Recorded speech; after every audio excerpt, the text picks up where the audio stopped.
Hello, everyone. I hope you're having a great day so far.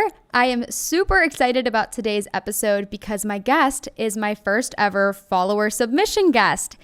My guest is Jenna Libman, and we dive right into all things UGC content creation. If you want to make social media your career, but you don't want to be an influencer, you don't really know how to start, where to go, what you can do, Jenna shares her advice on how to get into UGC content creation, as well as social media management. I do want to give a trigger warning as the second half of this episode, we talk about some of her trauma from high school, from losing her friend to suicide and losing her boyfriend to addiction. We don't talk in explicit detail, but I do know this is a very sensitive topic, and I wanted to give y'all a forewarning before we get into the episode. Two Jennas is better than one. Wait, is? Or should it be are? Two Jennas are better than one. Well, you get what I'm trying to say. Anyways, I hope y'all enjoy this episode. And if you'd like to be a guest on my next episode, you can submit your story to my website. It is funonweekdays.com. Okay, are you ready for this? I'm so ready. Okay, let's get into it. You guys, welcome back to Fun on Weekdays podcast. Today, you are joined by not one, but two Jennas. I am joined today by Jenna Libman. She is 23 and one of my followers that submitted to my website, told me a little bit about her story. And I was tearing up when she told me about herself. And I just knew that I needed to have her on this podcast and share her story. So Jenna, go ahead and introduce yourself, just a little bit of background about who you are, and then we'll just jump right in.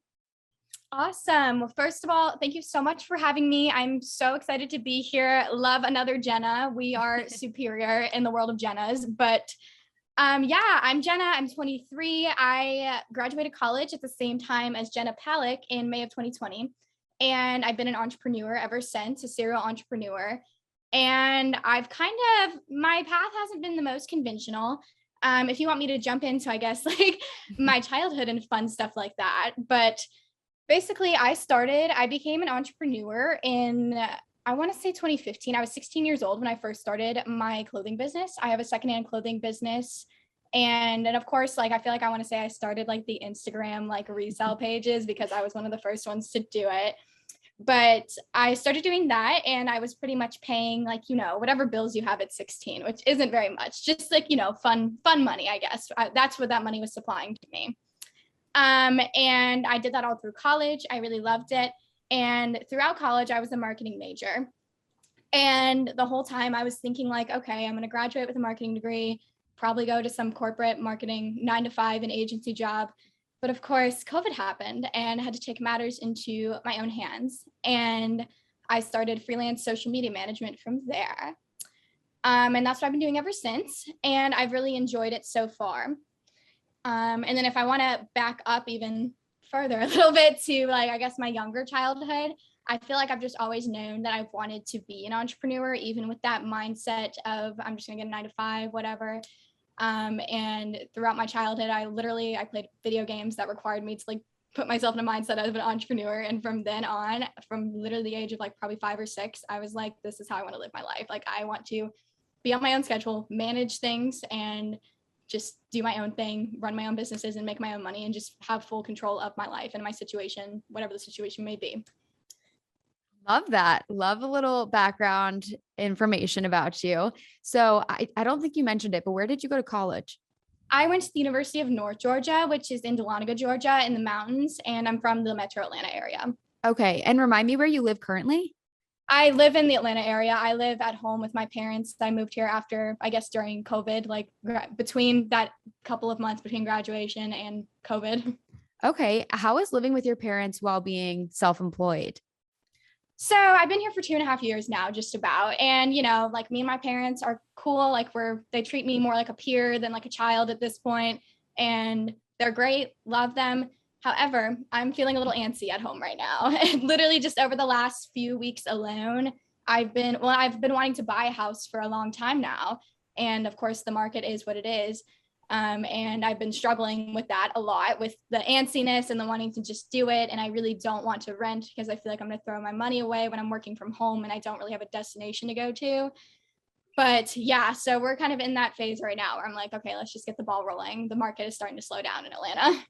Yeah, totally. I feel you on that. Feeling like antsy in your home is one of the worst feelings because your house is supposed to be somewhere that you go back to and you feel calm and like you have a place to kind of relax.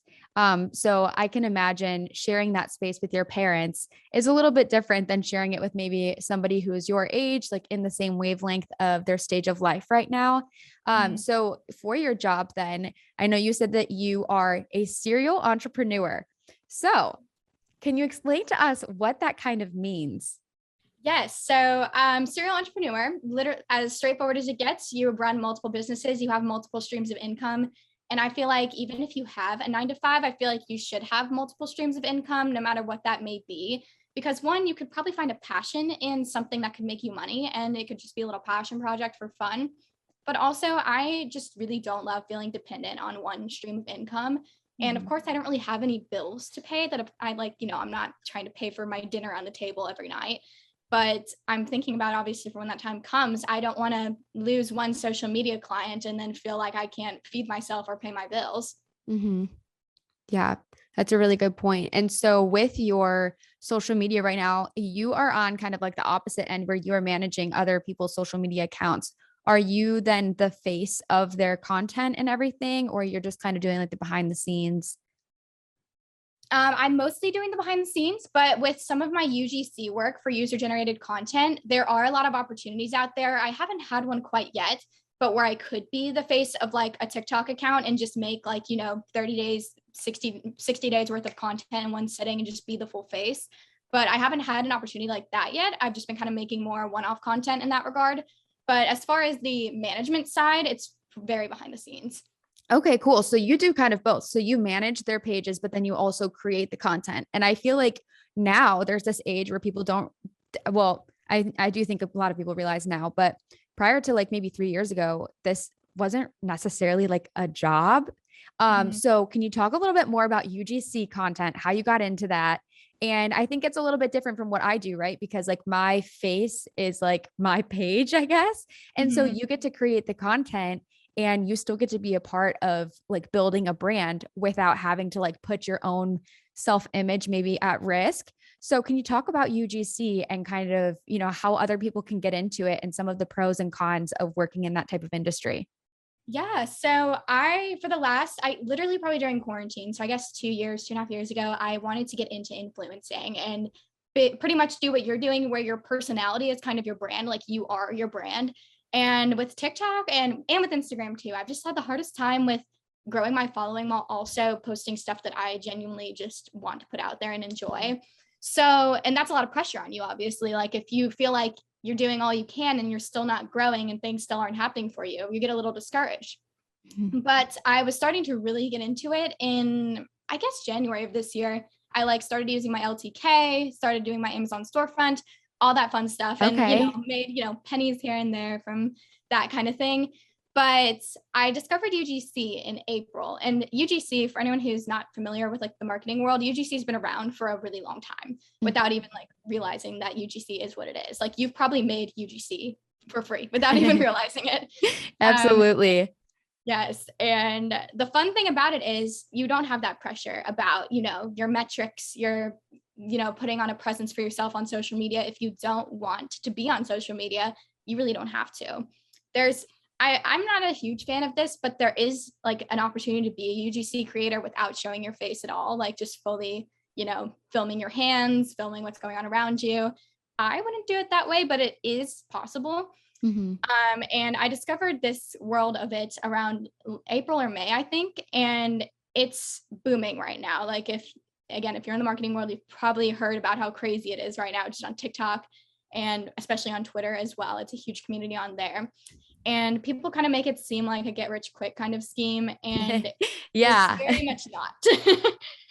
It's not like, it's not something that should be advertised as such. People who want to sell you a course will advertise it to you as such, Mhm. but it does take a lot of work behind the scenes, and it takes a lot of patience and dedication because people will be posting on TikTok and Twitter. I just made $10,000 off UGC in my very first month. And then you're like, okay, well, where are my deals? Why am I not getting any offers? Right. So it can be equally discouraging in that regard, but it shouldn't be approached that way to begin with, that it's some, easy money kind of thing. Mm-hmm. Do you think that UGC generates enough revenue that you could live solely off of that? For me, at this point, probably not, but I could see it in a few months down the road once I really get into it. But I know people who are making 10K off of it and Okay. not, flexing it all over TikTok just to sell a course kind of thing. Right. Yeah. The courses have always kind of rubbed me the wrong way. Like, I don't know what it is about the courses. It just feels very MLM, like pyramid scheme Yes. type situation. And you know what the thing about the courses is it's always the people on TikTok, they're like, here is how to go viral. And then like that Mm-hmm. video itself has like 5,000 views. I'm like, how are you telling people how to go viral, but like your videos itself aren't doing that? So I think anyone who's listening to this, just be a little cautious of who you're listening to and taking advice from. For you, where did you find UGC? Like, how did you get into it and learn about it and kind of like your value and all of those things and find opportunities, I guess? So I stumbled upon it from someone who was talking about her journey, and her name on TikTok is Social Cheat Sheet. Okay. And I highly recommend looking into her. She does coach and she does have courses, but she's very not scammy. Like, despite everything that we just said, she, she does not have that vibe whatsoever. I've gone on calls with her. I've paid her to talk things out with me. She doesn't gatekeep with me. And she's fantastic at, describing her journey and just being as explicit as possible and honest about the situation. And she started posting of just literally day one was like April 1st for her. And she ended up making like decent money, not an insane amount of money, but a realistic, like I put the work in and this is what happened kind of money. Out of curiosity, how much is that? I'm just so curious. I feel like every Yeah, single yeah. person has a different opinion of like what is a lot and what is, like what is a ton. Like to me, Mm-hmm. $10,000, like holy shit. Anybody Yeah. who's making Yeah. $10,000 in their first month of doing UGC, it's like, why wouldn't everyone be doing UGC? And then it could be like, okay, you made like 5 videos and you made $50. It's like $10 a video. I've seen so many people do that. And I guess like if you have the time to do that, then totally. But I feel like within UGC and content creation, there is such this gray area of the value of a video. And like, how do you find out how much you're worth if no one's on the same page because no one's really talking about it? Mm-hmm. Yeah, like it is really hard at this point because it's kind of a new thing to offer as a freelance opportunity because the values are all over the place. A lot of companies, even like these massive corporations, are doing just gifted work. Oh yeah. And I'm not totally against gifted work, but I feel like if you are some huge corporation with probably a decent sized marketing budget, maybe I wouldn't lean towards gifted work. And it's different, of course, if like you're working with a teeny tiny business, like a small business. I love doing gifted work like that. Mhm. But the ranges as far as paid work are very much all over the place to where I'm getting offers for $10 a video, $30 a video, $70 a video. I set my rates personally at $150 a video currently. And I Good job, oftentimes girl. for more than one. Thank you. Yeah. So I think I am justified in my price because I have 2 years of social media management experience, as well as I'm 23. I'm a member of Gen Z. I'm an active member of TikTok. So that definitely gives me an edge as well. Not to say that people are older or other generations can't do it, but as long as you are fully submerged in like TikTok culture and Mhm. just know like what's trending and you keep up with that kind of thing, then you'll be solid in that regard. Yeah, I think that's a good point too, because like, I mean, obviously every single brand translates to a different generation. Like there's a lot of moms, there's a lot of like, gosh, I'm trying to think like homeowners, obviously, like you're not going to get an 18-year-old probably to do UGC for a homeowning business. But I definitely do think that having a knowledge of TikTok and trends and stuff definitely plays to your advantage. So with having 2 years of social media experience and setting your rate at $150, do you think what what goes into somebody basically setting their rate for UGC video? Like, does it depend on the brand that you're working with and the deliverables they're asking for, or is it just a flat fee for any type of video, no matter how long it is, no matter what brand it is? So, and I think this relates into influencing as well, the way that you have to talk about usage rights and what's the word? It starts with a P. It's the length of time that they can use the video Oh, and things like that. Yeah, I forget what that word is, but that goes into UGC as well because I think about, and I'm sure you have to think about this as well. let's say a brand that you work for has a massive PR scandal and they still want to use your content. You have to have the right to say, like, your usage rights are up. Like, you have to stop right there. You already paid for, let's say, 90 days and you can't do any more, even amidst like, a PR scandal, God forbid. But 150, I would say, is probably like the base rate. And then of course it goes lower and higher depending on packages. And then if you want to work in the usage rights, whitelisting, like with TikTok Spark ads and fun stuff like that. So it's very much all over the place. There's a lot of negotiation happening, and I'm always happy to negotiate with brands within a degree. But I do kind of you have to know your worth, you have to know your boundaries. I'm never ever going to be in a place to probably take like a $50 for one video. That to me, just, it's not worth my time to sit and wait for the product to deliver, edit the video, wait for approval. It's not worth my time.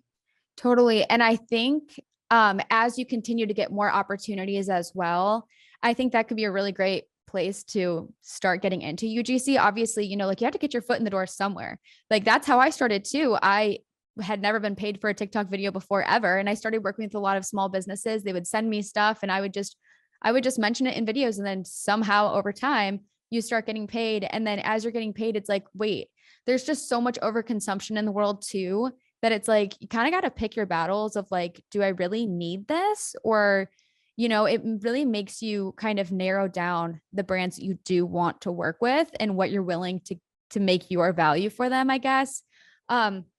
I did have a question. So you said $150 for a video, which is great. Like, that's awesome. I'm so fascinated by all of this. Because you don't consider yourself like an influencer. I wish I did. Honestly, I wish I had the platform to start influencing, but it's a work in progress. It's not going to be an overnight thing, but I consider myself, well, of course I consider myself a UGC creator, but I guess just a creator or content creator kind of thing. Yeah. See, I think there's definitely been a shift in kind of the phrasing of word influencer versus content creator, because realistically, everyone in their life, everyone, no matter how many followers you have, you are an influence. Like you are an influence of the people around you, of your friends, of people that you meet on the street or at Trader Joe's. Every single person has an influence in this world. Whoa. Oh my gosh. I almost just choked on my, on my throat. So going into UGC, then I just have a couple more questions and we'll kind of shift out. So how many videos would you say that you would get like per week? Right now it's very much in waves, and I feel like it's kind of the same with social media management and any, I guess, freelance opportunity. 1 week I will have nothing for like 3 days, which means I can hang out and relax and take some days off during that time, because with social media management, it was really hard for me to turn off. And I'm still into social media management and it is hard for me to turn off. But UGC does allow me to have like those waves between periods of like, product being delivered and things like that. But I will say, I don't know what it is. I don't know what's in the air, but on whatever the day of the week it is, I'll get like 3 deliveries at once. And I'm like, okay, great. I have 20 videos to make. Yeah. Good for you. That's great. And I'm sure it'll probably pick up too with the holiday season coming as well. So definitely. Absolutely. Is there a platform that you use to find opportunities, or do brands reach out to you directly? So I have been getting a lot more inbound because I've been growing my UGC specific TikTok quite a bit. And so people have found me on there. But Twitter, like, I mean, I barely use Twitter since like middle school, like early high school. But Twitter has been where it's at for like, specifically, like I made a UGC Twitter, I advertised myself as a creator, and I made a portfolio, I put it on there. Wow. And it is a huge community on there of both creators and brands, and founders and CEOs are all on Twitter, like on the lookout for creators. Wow. I would have never expected Twitter, maybe like LinkedIn. Right. And people do have luck on LinkedIn too, but I personally I don't like LinkedIn just as a user. I get overwhelmed with it really easily. So I know people do find opportunities there too, but I found my heart in Twitter, and I don't want to spread myself too thin. Yeah, totally. Speaking of spreading yourself too thin, and being an entrepreneur, self-employed girly, I know you said that sometimes you'll have like a lot of projects and then other times you'll have nothing for 3 days. So how do you manage days that like you do have to spread yourself super thin to get things done for deadlines, or managing the days that like are just kind of super slow, just having a very non-conventional schedule in comparison to, I'm sure, a lot of your friends who might work a 9 to 5. Like, how has that been for you? Admittedly, it's not the easiest thing because I get a lot of paralysis with if I get overwhelmed, I will sit there and do nothing. And it's, Mhm. I wouldn't even call it a habit or a bad habit or a good habit, but it is what it is. I'm trying to figure out ways to cope with it. And I'm sure I'm not alone in this feeling of when a lot is coming at me at once, I shut down.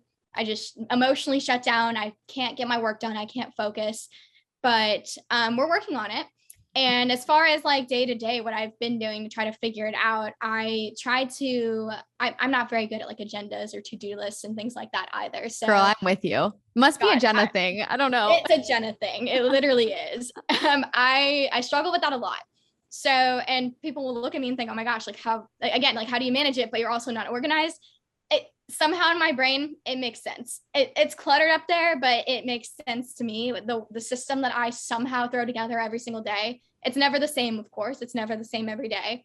But I try to keep deadlines in mind because some projects don't have deadlines. Some are just like, ongoing tasks that you have to do. I try to get the stuff that does have the deadline, like I do that urgently. And then the ongoing stuff, I get to it when I can. And when I'm not feeling overwhelmed, then I can really actually knock it out and focus on it. Okay. Okay, good. I mean, just so you know, you are not alone with that feeling. What did you call it? Paralysis? Paralysis, yeah. Paralysis. I never knew there was a word for it, but that's how I felt for weeks and like months. It's almost just a never ending feeling, like once you get one project done, I think we're always constantly looking for the next thing, always constantly moving. And then you get 5 things come at you once and it's like, whoa, wait, I can't handle all of this. Like amidst taking care of myself and Yeah. having time with my family and my friends and like having fun and being alone also. So just one other question about UGC, and then we'll kind of transition over to another topic. But what is your best advice for anyone listening that is looking to kind of start like a side hustle of doing UGC content? And also, I don't know if we ever really clarified what UGC content is. Okay, yeah. So I know UGC, what it is. yes. I'll clarify for everyone else out there. UGC is content. Well, okay, let me break down user generated content. It's pretty much in the name. You are the user of the product or the service, and you are making, a TikTok and Instagram reel. It includes photography.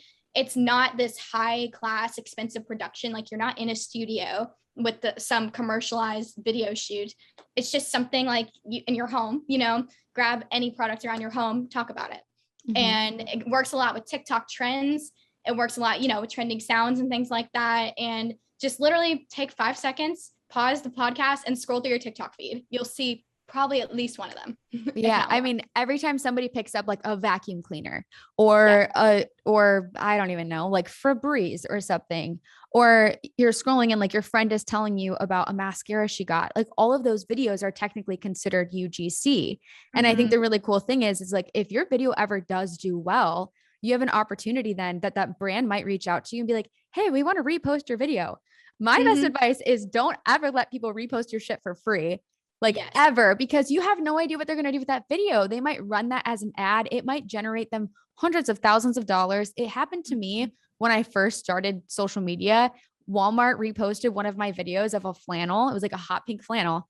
Turned out the video went viral. They reposted it as an ad, and then they changed their entire landing page so that when you Google pink flannel, the Walmart flannel popped up. And I'm like, oh my God, the fact that you're not getting credited for all of the sales that you could potentially contribute. So any of those videos you already have, I guess what Jenna is telling us is all of those videos can technically be UGC. So it's not really something that you have to like learn, but maybe just kind of acclimate your content based to the brand and what they're asking for you. Right. And there is, of course, like a strategy to it. Like you have to think about good hooks and things like that. Think about what you would want to see if you were this brand's customer. What kind of TikTok would you like that wasn't in your face, like selling to you, but would still get your attention and get you to possibly buy the product? Okay, good. That's really good advice. So anyone listening, go out there, be a UGC creator, get your bag. Join me on Twitter. Yes. And also too, well, I guess we can cover this at the end. I was going to say, I know you said that you're not an influencer, but I just have a feeling you will be. And also you are, everyone is. So what is your actual like personal, or if you don't want to share it, that's okay too, but like your channels where you post your own content, that's not, UGC. Like my personal accounts? Yeah. So my personal account, like shameless plug, if y'all care to follow me, it's just my first and last name on Instagram. Then on TikTok, it's, God forbid, my gossip girl obsession coming through. It's little__J. I don't think my last name's even on there because it's just for funsies. Like if it goes viral, like I've had things go viral. If people follow, if things go viral, so be it. But I love I found a love in just posting things, like just whatever literally stupid thought comes to mind, I'll post it on TikTok. That's the most natural way to gain a following too, then, because you know that you're just creating content that you genuinely have fun making and you're not trying to cater to a specific audience. You're not trying to like constantly go viral for every video. And I think that might be the key to going viral is to stop trying to do that. And then naturally, like your people will just find you and it'll be a much more engaging audience because they've seen a collection of your videos versus just like maybe one that went viral that you were trying to like get out to a specific audience. Right. And like something that's always bugged me about some like influencer coaching and everything when I was looking into it was they say you have to pick a niche. Mm-hmm. And I have so many passions in so many places. I love doing outfit videos. I'm a thrifter, so I love showing my thrift hauls. I love makeup and beauty. I love just making stupid jokes, like stupid sayings that are relating to a trending topic. I love talking about TV shows and books I'm reading and watching. Like, I don't want to pick one thing to talk about. And I felt very forced to when people were saying that, like saying you have to pick something. But now I just don't. Like, I don't care. I am so with you on that. I get so irritated when people say pick a niche. Yeah. I get it. Like I understand the reasoning and why people say that. But as you just said, every single person in the world has tens or hundreds of hobbies and interests. And so for you to just hone in on only one single interest, you're just really shutting yourself off to thousands, millions of other people that could relate to other parts or aspects of your life and other interests. So why not share them all? And then over time, just collect kind of a group of people that embody all of your interests overall. And they don't have to all agree with you on certain things, but like that's the beauty of life is people can introduce you to other interests versus just following fashion people or just following cooking people, just following book people. Like you can be all because in our everyday life, we are all of those things. Absolutely. Like humans are just multi-passionate beings. And I don't like the feeling of being boxed in. I forget where I was going with that, but yeah, 100% agree. And I may not be the most credible source by saying that because I literally only have like 500 followers on my personal TikTok. But my goal isn't really to grow anymore because, I've started making money doing other things. Mm-hmm. But, it is what it is. I'm just having fun with it. You are a credible source, girl.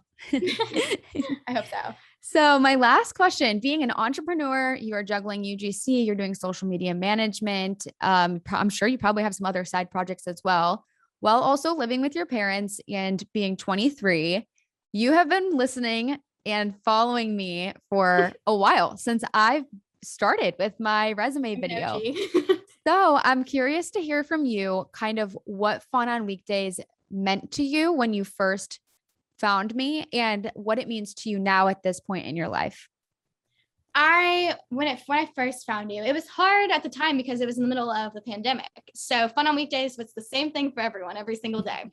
But during the pandemic, when I wasn't doing homework, and of course, I don't know about you, but my professors kind of just gave up after that since it was our graduating semester. Yeah. So I literally would just sit and play video games, go tan and hang out outside. We'd find a pool to go to. That was the most fun to me. And I just turned 21, like March 15th is my birthday. So it was that weekend that I turned 21. So I was like drinking like legally as much as I could, and not in a bad way, but like I was like getting a good mark whenever I could, and making a fun drink whenever I could.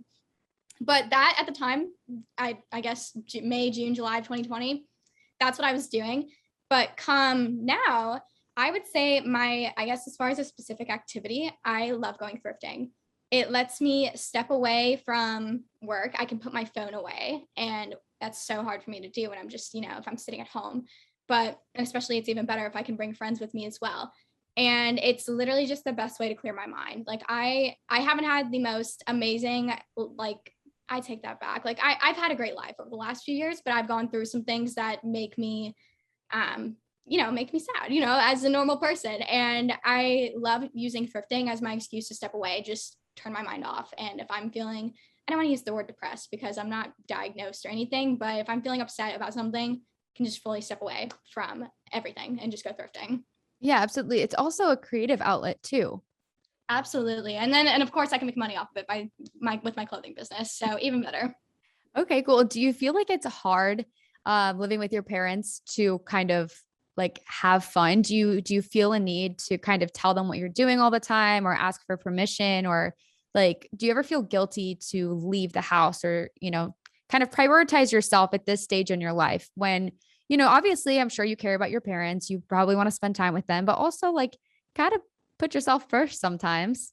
Yeah, and like luckily, and I'm sure other people that are in my shoes may have issues with this, but my parents are chill. They don't make me. I don't have a curfew or anything silly like that. And my boyfriend lives long distance. He lives in Mississippi, so I have a cat as well, so I can leave my cat with them. I know that somebody's gonna be watching her, and I can go for a weekend or whatever and go visit him. And I don't feel guilty, I guess, like going out. I'm an introvert, so I do stay in a lot, and that's Okay. my recharge, just staying in. But so when I'm going out, they're like, "Oh, yay, have fun, like have a good Oh time, yeah. get a ride." Okay, so it sounds like it's opposite, where it's like they're probably like, "Oh, hell yeah, like she's getting out of the house, she's getting out on the Yes, town," they're like, versus "Thank God like, she's leaving us alone." okay, see, I feel like whenever I go home, it's the opposite. My parents are like, "We just want to spend time with you." And I'm like, "Well, I want to see all my other friends and I want to do stuff." So finding that balance, especially, when you don't live with your parents, don't get to see them all the time, is Mhm. hard. So, I mean, definitely appreciate the time that you do get to live with them. Because there's going to Yes. come a day, when we don't get to see our parents as frequently. So going into the next topic, which I really want to talk about, kind of your boyfriend and your past and some things that happened to you in college and high school, and how things have kind of influenced your life. I know you touched on feeling Mhm. sad and, feeling lonely sometimes. So when you first sent me a message, this was the part that like really struck a chord with me. You told me about losing two people that you really cared about. I believe it was the senior year of high school. So, if you are comfortable, if you would like to share kind of a little bit about that story, and by all means, only share what you feel comfortable with. And if you don't want to, we're good. We don't have to. But Absolutely. No, I'm very ready to share my story because I tell people, of course, and I'm extremely open about telling my story. I post on social media. I'll get into the advocacy that I do in regards to the situations that happen. But I've always been told I should write a book as well about a memoir, if you will. But this is a really good platform for me to do so. Like I feel like the last 5 or so years have led up to this moment. That's so dramatic, but like it's true. Like I feel like I'm at a perfect place right now to share my story. So anyway, let's get into it. So my senior year of high school starts, and I was dual enrolled at a local college near me. So I was not attending my high school at all. Like I was in my senior year of high school, but I was doing freshman classes, which by the way, I'll just take a side note. If you're a rising senior in high school, that's what you should be doing. I Mhm. got my whole freshman year of college for free just by doing this with a local college. And I was just kind of over high school at this point, and that's kind of why I did it as well, not beyond like the saving money, but I was just like, I want to move on to bigger and better things. And that may not be the perfect quality because, you should always appreciate where you are, but is what it is. It happened. So senior year starts, and this is like August. And I don't think I mentioned this particular situation in the email, but I'll start with that as kind of like the snowball effect. It was my boyfriend at the time's best friend. He passed away suddenly. He had cystic fibrosis. So it was one of those things that like he had a terminal illness, like, think anything could happen at any time. But it was sudden and unfortunate when it happened. I wasn't super close with him, so of course I was upset, but I carried on. I was fine, and like after a few weeks, but then come December, one of my really close friends, we hadn't unfortunately hadn't talked in over a year at that point, but we were definitely childhood friends. I don't know if I needed to put a trigger warning or anything, but she committed suicide. And that was completely sudden, of course, so you can't predict that. And that was New Year's Eve of my senior year. And when I tell you this rocked the community, like it was insane. And I'm not from a small town. I'm from like Metro Atlanta, like just outside. So it's a big town, but it has small town vibes where everyone knows everybody, everyone knows what's going on. And Mhm. she was very popular. She had a lot of friends. She was a cheerleader. Everyone knew who she was. So people were shocked that, you don't expect the cheerleader to be harboring all this trauma and depression, of course. Yeah, of So course. Yes. And so Rock the Community, this was like, of course, over winter break. So I go back to school, like I go to her funeral, all like the rest of us do. It was horrifying. Like truly, I would never wish that experience upon anybody. To lose somebody in that sudden and terrible way, to not even, and then to have so many unanswered questions about the situation as well. Like I think about her, I'd probably say every day. And it sucks because, like I said, we hadn't talked for over a year at that point, and we did not on our friendship was not ended on a good note. So that's even harder to deal with. But day by day, we just live with it. I wish I had advice to give to somebody who's also going through the same thing, but gosh, it's hard to tell people how to deal with a situation like that, even though you've been through it. Yeah. Do you feel like, because you guys never really reconciled, do you feel like you have just a lack of closure that you have been kind of harvesting over the couple of years and just thinking about like things that could have gone differently? Absolutely. And then that's really sad to say because I have made a lot of peace with it over the last, and this was 2016. So gosh, almost 6 years ago. At first, of course, the closure was not there. It was very hard to come to terms with it. She shows up in my dreams a lot. So I feel like I get a chance to see her there. And I don't remember a lot of details from my dreams literally ever, unfortunately, but I remember her appearance here and there. And I'm like, okay, great. I get to see her again in a positive light, hopefully. Gosh, hopefully it was a positive dream, but there is a lot of lack of closure with any sudden death in that way, especially so young.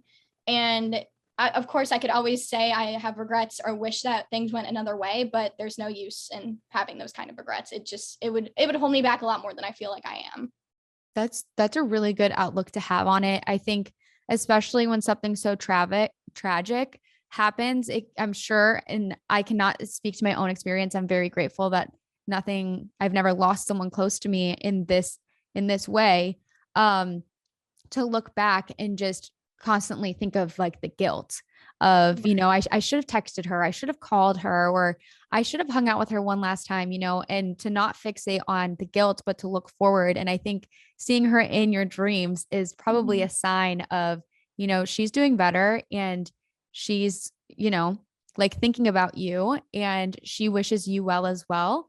So I think that's a really great outlook to just kind of move forward and live your life in honor of her versus, letting that guilt hold you back. I guess a piece of advice that I could give to somebody who knows somebody who may be going through something like this is to, again, not feel that regret.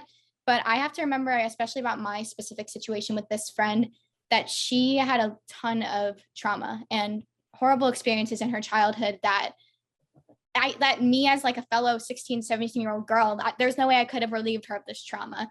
You have to remind yourself that you're only one person. You're not a professional therapist. You're not a psychiatrist that could relieve somebody of this horrible upbringing and trauma they could be going throughout their whole life.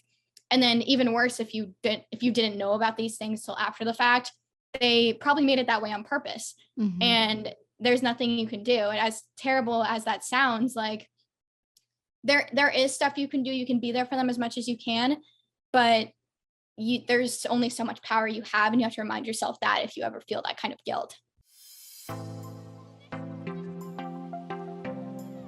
Big news, you guys. If you haven't seen yet, I am hosting my biggest event ever. It is in Austin, Texas on August 26th, which is Women's Equality Day. We will be celebrating my podcast 1-year anniversary in the only style that I could possibly think of, which is a country disco carnival. Duh. I mean, what else would be on brand?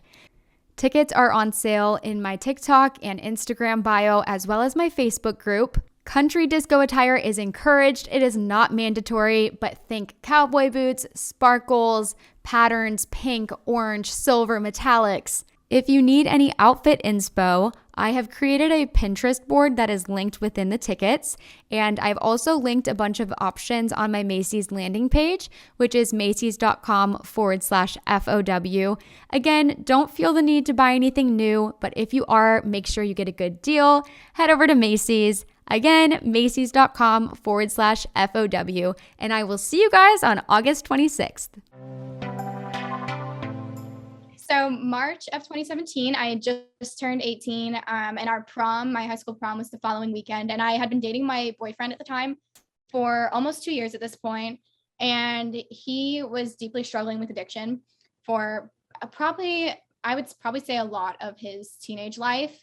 And people can argue with me about this, but I can very boldly say that weed can be addicting, and it can't kill you. I don't know the sciences on why or how things happen like in your brain or anything, but I watched him like just basically become more of a zombie the more weed he smoked, on top of things like Xanax coming into play and things like that. The combination of things like that, it's hard to watch somebody and just for other people to come in your ear and say, oh, but weed's not addictive, it won't kill you.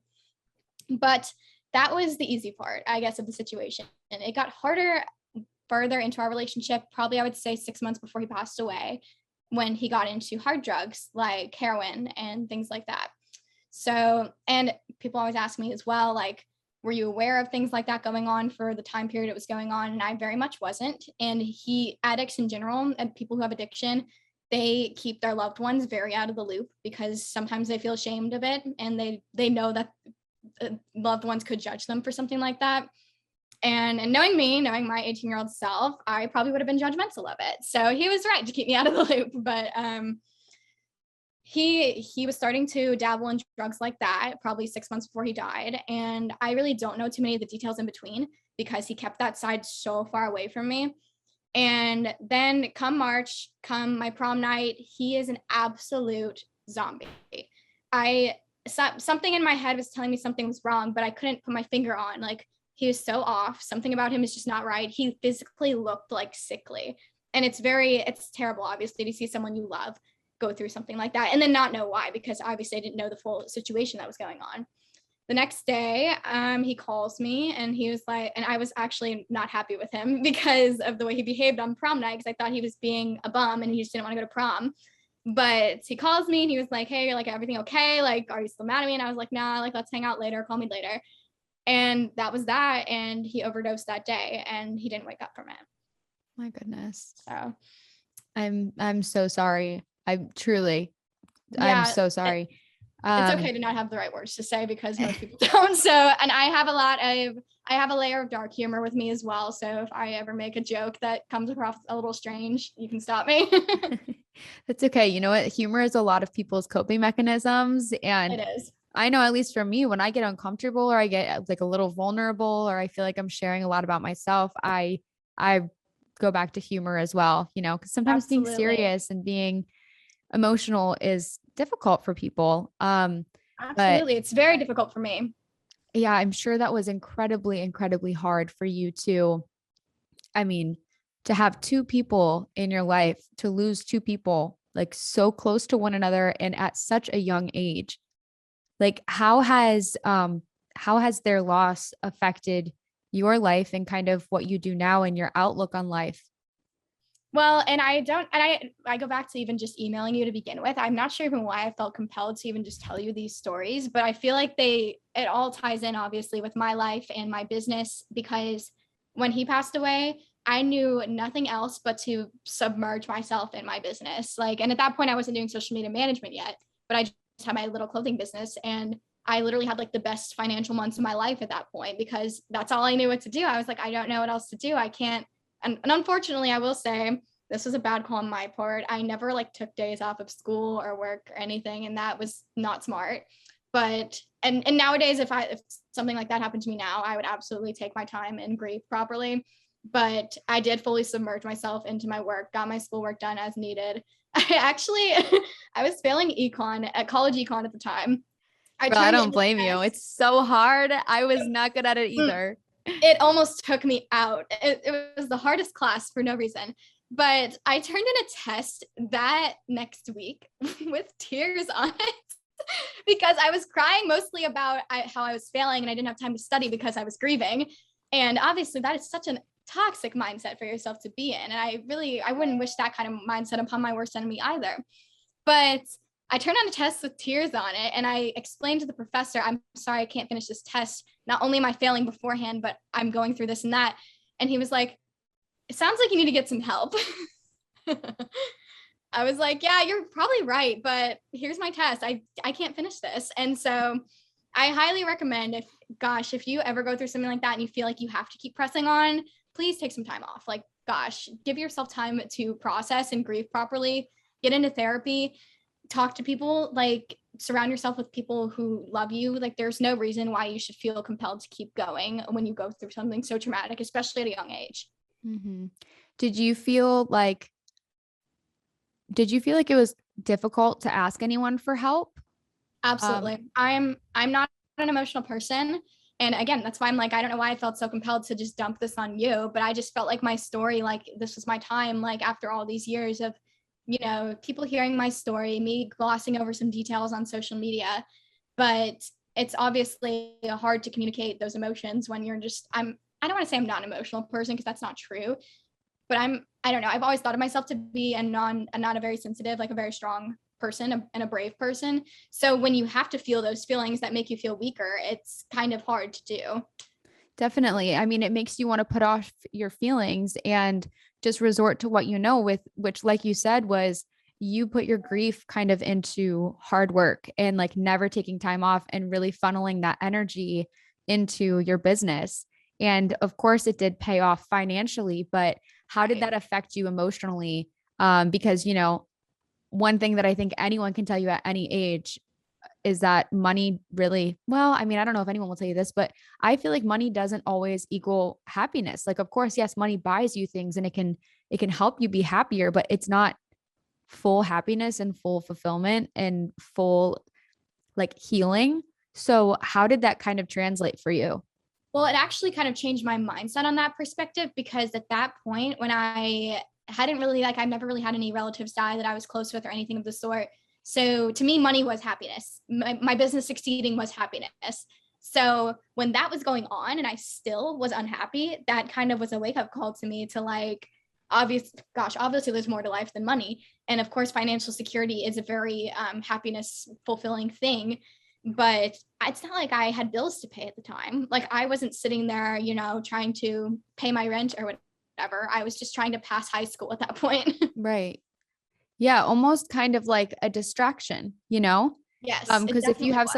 if you have something else to focus on, it keeps you from having to maybe look within and think about why you're actually like hyper focused on something else.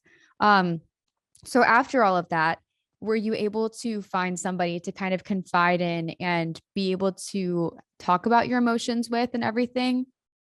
Well, it was hard for me because I was considering not going to college. Like I don't know if I've ever even voiced that out loud, but I was like, there's no reason for me to go to college at this point. I can just run my business and live at home and figure it out from here. But I did go to school on time. And I made a few friends. Like I lived in the dorms. I made a few friends like on my hall and a couple I'm still like really good friends with today. And I love a lot. And they were there for me. But it's very hard and I didn't know any people at school either. Like I didn't have any friends there. I wanted to go to a place where I knew nobody intentionally so I could meet new people and try new things. Right. But I get there and it's very hard to explain to people who don't know you and weren't there through the situation because now you have to tell your whole story all over again. Mm-hmm. Like for a long time, I had a picture of my ex-boyfriend, Nick. That's another thing. I don't know where they call him, my former boyfriend, my ex-boyfriend. I know I always go back and forth, but I had a picture of him on like the back of my phone case. And this girl from my hall comes up to me and she's like, "Oh, is that your boyfriend?" And I was like, "He used to be." And she was like, "Oh, why? Like, why would you have a picture of him then?" And I was like, "Oh, so here I'm about to trauma dump on you now." And then Yeah. poor girl probably felt so uncomfortable, like, and felt so bad. But I was like, I asked for it by having the picture there. Like, I have to be ready to tell the story. I'm posting on social media. I'm telling people, like, retelling that story over and over again was not fun. But Yeah. it was a good experience to go to a school where it was all strangers and meet new people from there. Yeah. Do you feel like kind of talking about your story is a form of healing for you? Absolutely. It's free therapy to be able to talk to people who understand. And then there's very few people out there who I've been able to actually sit and like do what I'm doing right now, like throughout the last few years. And now it's obviously a lot easier for me, but there's few and far between people who I can actually feel comfortable because I'm not a crier either. Like I'm sitting here telling you this story, like making jokes, smile on my face. Like there's people will stare at me like I'm weird for not crying or not like reacting in an emotional way sometimes. And I'm like, I'm sorry. It's just, I'm thinking about it in my head. I'm sad, but I'm not going to start bawling. I'm not going to drop to my knees and bawl in front of you. And some people think that that's kind of odd. So I've tried to pick and choose who I tell the full details to and not maybe blast it on social media as much. And I do still share things, like especially in regards to like suicide hotlines and addiction services and things like that. I love sharing stuff like that. But when I put everything out there, people kind of expect the full story. And I don't always feel comfortable telling that full story to every person I come across. Yeah, I can understand that. Like once it's almost like once you open the door and you kind of give people like an inch of you, they will ask for a mile. And sometimes you don't have that mile to give to other people because once you give that away, like you have nothing left for yourself. And so Mhm. I can understand the feeling of wanting some of those memories and some of like your feelings to yourself and not have to share every single piece of you with every person you meet. So Right. in terms of making new friends, you know, after college and meeting new people that didn't know you in high school, maybe don't know your story, do you feel as though um, some of the things that have happened to you, do you think it allows you to find more genuine friendships, or do you feel like it makes it a little bit harder? I don't, I don't necessarily know how to word this, but like when you meet someone new, can you instantly tell if this is the type of person that you like want to open up to because you're very guarded? Or do you feel like this is now a story that you can use to meet new people, essentially? Yeah, you worded that very well. But I've always had a very good gut feeling about people. Like honestly, that's just I was born with it. And I'm right a lot of times about it, thankfully. So I can usually, and especially because I was in a sorority too with, 100 other girls, I was able to weed through and get gut feelings about do I want this person to be in my life beyond college, beyond the sorority for long term. And in that case, it's probably someone I can trust with my emotions and my story to either not judge me or to just be a listener or somebody who's gone through something similar that we can relate to.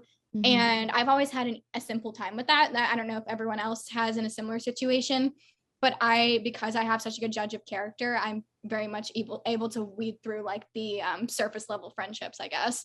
Mm-hmm. One other question that I had about kind of dealing with like grief and everything, knowing that you live at home with your parents, how have they been in terms of like support for kind of just watching you go through some of the trauma that you've experienced so far? Gosh, I'm sure they've done the best they can. Like I know that they have. Like we don't talk about things like that very much. It's a hard topic to bring up just obviously with anybody, and me and my parents are pretty close. But we we reminisce in a positive way on like, and they loved my friend Emily who passed away in December. She was like a second child to my dad. Like she was in our house constantly, and so he knew her very well.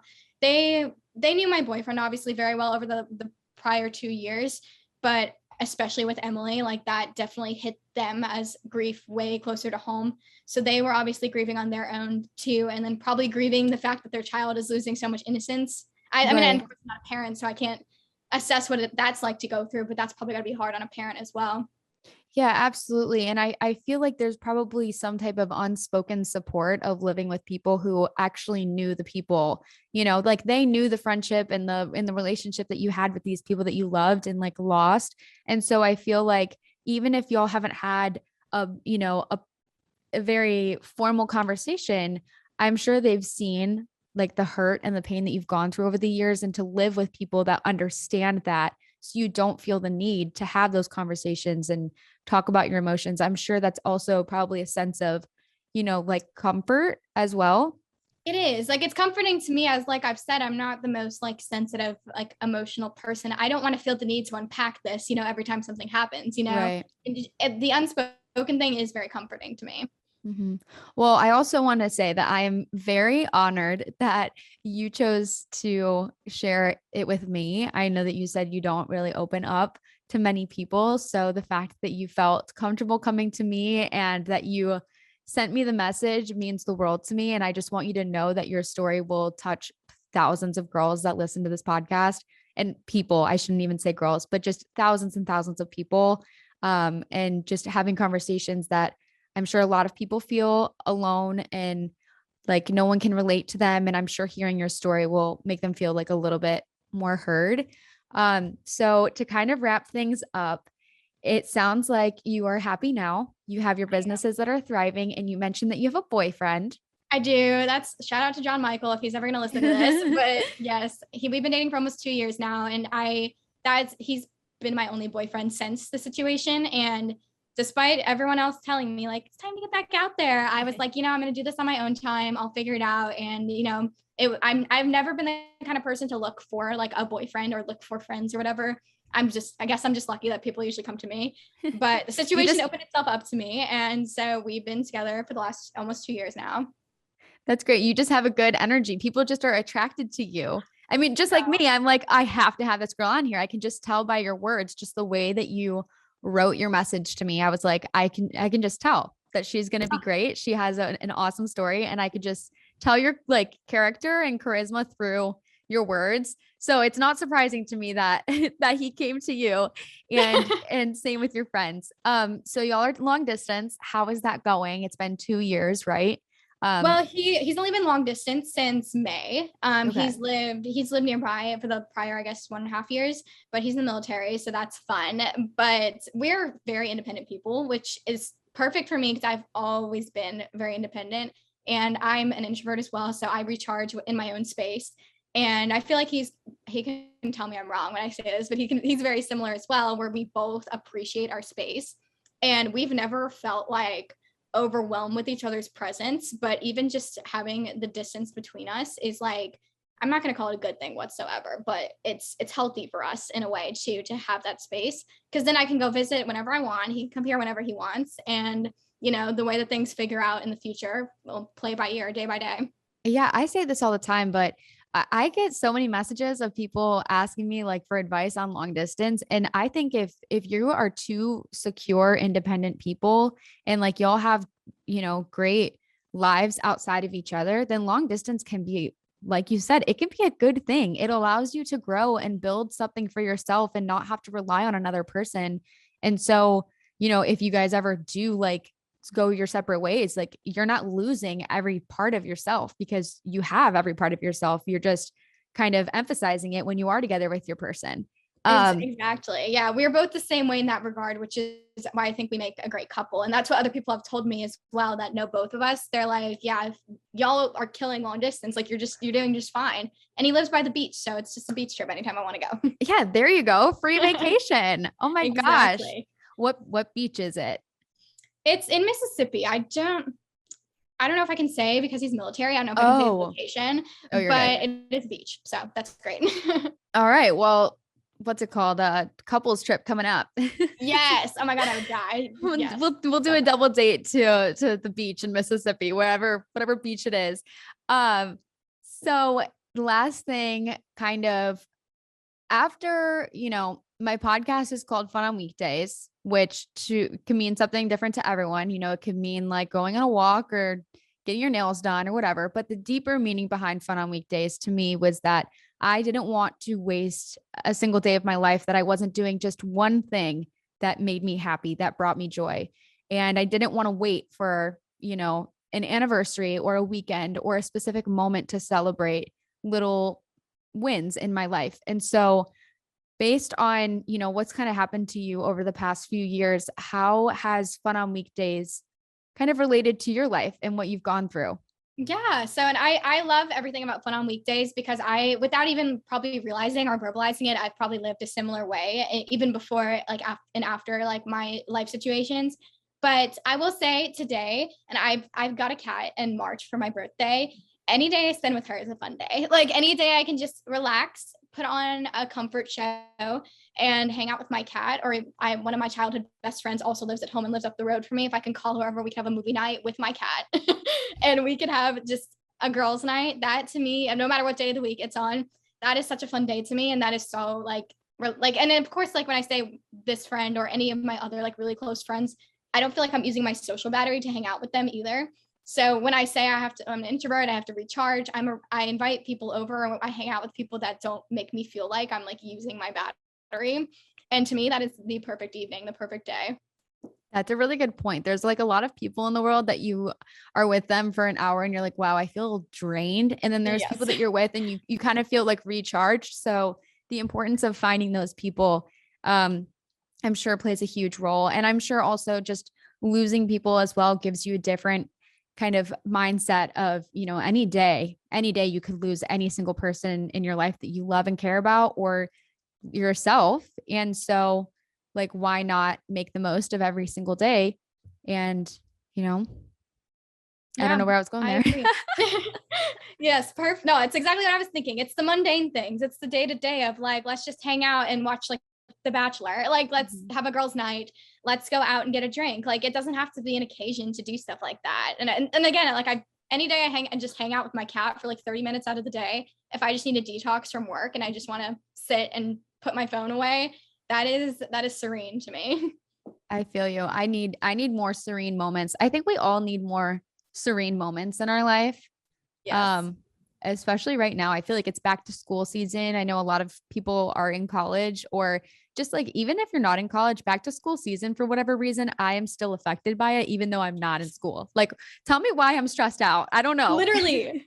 Well, and like I saw a TikTok too that was like when you realize that fall is just fall now that you're like an adult and it's not like back to school season. Like Yeah, it's just a season. And I'm like, I'm like, I've been graduated for 2 years, but it's still bizarre. I know. It's weird to think about it like that because time just goes by so fast. I mean, we both graduated at the same time and it feels like I was in college yesterday. Like I'm seeing the sorority recruitment TikToks right now and I'm like, oh my God, this is striking a chord with me because it's just bringing me back to philanthropy season. Like, yeah, Yes. it's crazy to think how much time passes so quickly.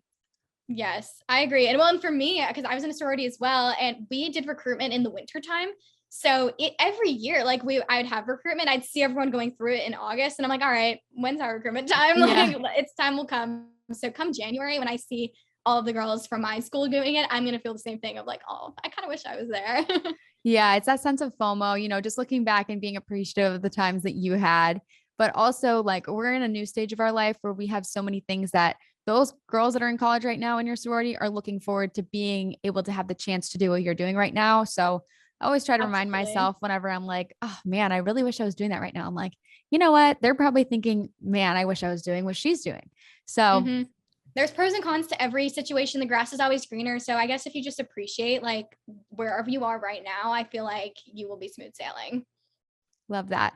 Well, thank you so much, Jenna. This was a great episode. I feel like, as you just said, I feel recharged after talking to you. And That there's is a the lot of sweetest compliment. there's a lot of times I do an episode, and I'm like, oh man, sometimes, and this doesn't happen often, but like more frequently when I'm doing episodes alone and I get drained by myself. And I think it's Mm-hmm. important to bring people on like you that kind of uplift me and bring the energy up. And also I just know the value of this episode that will reach so many people. So I feel good. I hope you feel good. I hope everyone listening feels good. I And do. I feel good because, well, and I've always said, like, I don't know why I felt compelled to like tell you this and why I wanted to come on here. And now was the time to tell my story. But you put yourself out there as such like a friend. Like all of your TikToks make it seem like I'm on FaceTime with a friend, like literally dressing you up and picking out your outfit. Like, and I know you do it that way intentionally because it's so comforting. Like I felt like I know you, even though it's a parasocial relationship. And even though you didn't know me, I'm like, I want to tell this girl, I feel so compelled. Her audience will feel so like, it'll resonate with her audience. It'll be a perfect fit somehow. And we're both named Jenna, so even better. yeah, absolutely perfect fit. And just so you know, they stay forward. It's no longer a parasocial relationship. This is a friendship because Honored. we now I know you. See, that's the thing is like I love the podcast because I get a chance to actually hear other people's stories instead of just constantly telling my own. So anyone listening, if you feel compelled by this episode and you have a story that you'd like to share, whether you're talking about your job or your life or relationships, friendships, literally anything, you can do the same as Jenna. She just wrote me a message on my website, which is funonweekdays.com, and tell me just a little bit about yourself and what Fun on Weekdays means to you. And who knows, maybe next week you'll be my guest. Yes, please do it because, well, and like Jenna always says too, make it happen. I just felt compelled to literally, I listened to your podcast that day and I forget there was something at the end that was like, that you were telling people to reach out to you. And I was like, maybe I should do them, just make it happen. Like I'll just type up my little message. And then I hovered over the send for a little bit and then just full send. And then the fact that you responded, I was like, oh my God, wait, this is for real. Well, I'm glad that you sent it. Here we are now. And so I guess that is the end of our episode, you guys. Thank you so much, Jenna. This was beautiful and you're so eloquent. So who knows? Maybe next time I'm in Atlanta, Georgia. Yes. Yes. Whenever I'm in Atlanta, I might be doing an event there. Who Please. knows? Wink, I'm wink. begging you. I will have to have a little slumber party with you and let me know when you're in Austin. One of my good friends, she's moving away from Austin, unfortunately, but she's lived there for the last year. And I went and visited in March and I was like, oh my God, I'm in the same town as Jenna. Like, I'm gonna make the parasocial relationship real. It is real. It is real. Text me when you're back. And you guys, I hope you enjoyed this episode. I'll talk to you all next Tuesday.